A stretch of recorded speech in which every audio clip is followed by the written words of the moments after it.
Good morning friend. সকাল সকাল মন ভোলানো গান গাইতে গাইতে পথ দিয়ে একজন ভদ্রলোক যাচ্ছে। আমার তো ওকে দেখে মনটা অনেক ভালো লেগে গেল। তো ওনাকে ডেকে একটু দক্ষিণা আর একটু জল আমার সাধ্য অনুসারে দিলাম।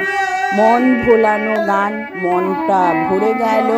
তো আজকে আমার রবীন্দ্র জয়ন্তীতে এই পথিকের গানই আপনাদের সামনে প্রদর্শন করলাম। ভালো লাগলে লাইক করবেন, শেয়ার করে দিন এই ভদ্রলোককে। সবাই যেন চলতে চলতে এত গান গায়, একটু জল দিয়ে এনারকে জল তৃষ্ণা নিবারণ করে এত গরমে। তো টাটা, বাই বাই। ভালো থাকবেন, সুস্থ থাকবেন, আর ভাল লাগলে আমার পেজটা ফলো করে দেবেন।